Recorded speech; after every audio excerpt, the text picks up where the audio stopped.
So hi all, in this video we are going to deal about lumbar plexus. So as you hear the word plexus, it means the nerve which will connect with each other nearby nerves and form a plate-like formation that we will usually call as plexus. And this plexus pattern is seen in our body in many levels, such as in the upper limb region we have got brachial plexus, and in the cervical region we have got cervical plexus. In abdomen region we have got this lumbar plexus. So the plexus which we are dealing today is lumbar plexus, which is seen in the abdomen region.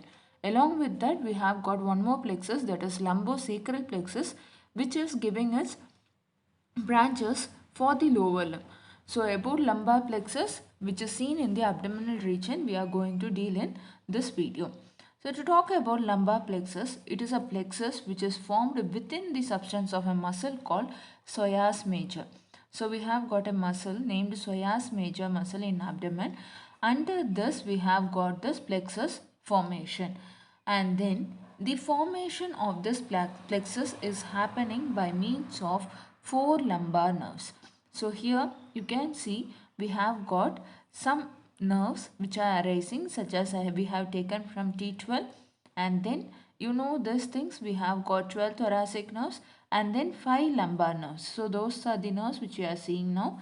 We have got 12 thoracic nerve, along with that first, second, third and fourth lumbar nerve, which is going to contribute for the lumbar plexus. So this lumbar plexus is mainly contributed by L1, L2, L3 and L4 lumbar nerves. A small contribution from these four nerves will be given to T12 and to the L5 below. Now we are going to deal about this in detail. These four lumbar nerves are the main contribution for this lumbar plexus. Along with this, a small fiber from the L4 is going to contribute for the L5 and the sacral nerves, that we will call as lumbosacral trunk. So this is the lumbosacral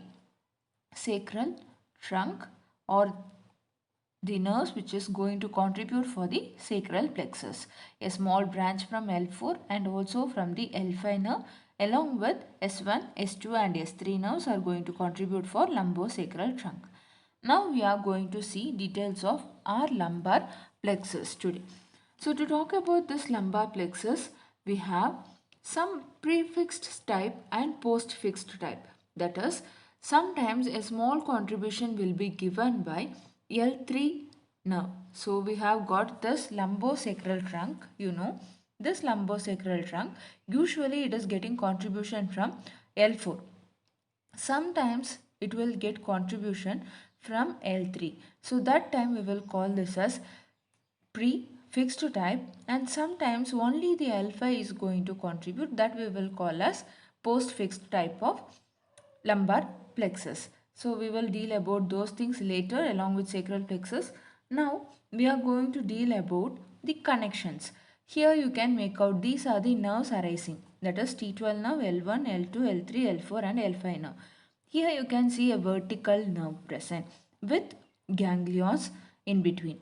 So these ganglions and the nerve cord which you are seeing is sympathetic ganglions, that is sympathetic chain. So we have got sympathetic chain present over here, and here we have got their ganglions present. Now what happens is, from these ganglions, from these sympathetic ganglions, we have got connections going to the nerves. Especially to L1 and L2, we have got both grey rami and white rami communicating with the L1 and L2 nerves. To see about L3, L4 and L5, we have got communication only happening by grey rami communicants. So grey rami communicants from the sympathetic chain is communicating to the all lumbar nerves. In L1 and L2, white rami also getting communicated. In L3, L4 and L5, only grey rami is communicating.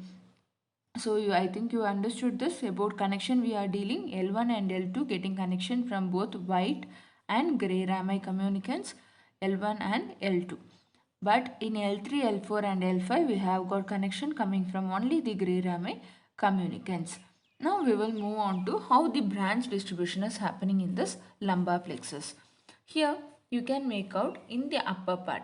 we have got L1. Now we are going to deal about L1, L2, L3 and L4. You remember only these four nerves are important. Now from the L1 nerve we have got two branches dividing. The green colored one which I have shown as upper and lower branches of L1 nerve.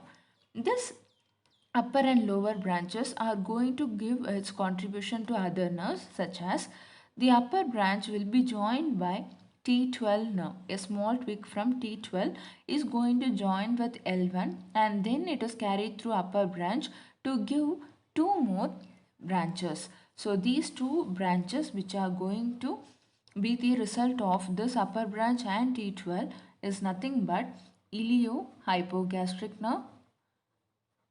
So this is iliohypogastric nerve. The another one which is coming from the upper branches, ilioinguinal nerve. Inguinal nerve. So now we are talking about lumbar plexus. In that this L1 nerve is dividing into upper and lower branch. Upper branch is contributed by T12 and giving two more branches, that is iliohypogastric and ilioinguinal.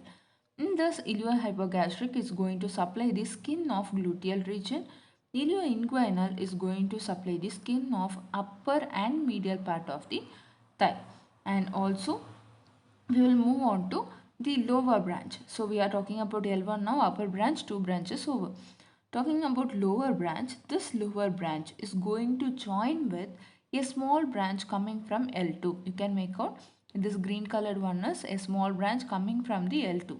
So lower branch of L1 and the branch coming from L2 join together to form one more nerve called genitofemoral nerve. Genitofemoral nerve. Okay. So these are the outputs. We have got iliohypogastric, ilioinguinal and genitofemoral nerve. This genitofemoral nerve is contributed by L1 fiber and also L2 fiber. This one too are contributed by T12 and also L1. Now we will move on to the major nerves, such as we have got the L2, L3 and L4 dividing into ventral and dorsal division. Here by color differentiation you can make out the violet colored things, fibers arising from the L2, L3, L4 are nothing but dorsal divisions. So violet color one which I have shown as dorsal division, the black colored one which I have shown as ventral division. Now moving on to dorsal division of this L2, L3, L4. So this L2, L3 and L4, the dorsal division of L2, L3 and L4, these three together join to form femoral nerve. So we have got femoral nerve, which is nothing but the nerve which is going to supply the anterior compartment of thigh. So this femoral nerve is formed by the dorsal division of L2, L3 and L4 nerve. The violet colored one, three fibers. Okay. And then moving on to the another two divisions coming from L2 and L3. Ventral division of L2 and L3 again will join to form lateral femoral cutaneous nerve. Femoral cutaneous nerve. Okay. So now we are talking about the L2, L3 and L4 dorsal division. L2, L3, L4 together, the dorsal division of these three are going to form femoral nerve. The dorsal division of only two, L2 and L3 are going to form lateral femoral cutaneous nerve. Now moving on to ventral division, the black colored one. Again the ventral division of L2, L3 and L4 join to form obturator nerve. So obturator nerve is the nerve which is going to supply the medial compartment of thigh. So medial compartment of thigh is supplied by obturator nerve, which is formed by ventral division of L2, L3 and L4. Moving on to the other dorsal division, that is L3 and L4 again together join to form accessory obturator nerve. Accessory obturator nerve is formed by dorsal division of L3 and L4. I hope you understood. The dorsal division of L2, L3 and L4 join to form femoral nerve. Dorsal division of L2 and L3 join to form lateral femoral cutaneous nerve. And ventral division of L2, L3 and L4 join to form obturator nerve. Again, ventral division of L3 and L4 join to form accessory obturator nerve. So these are the things you have to remember.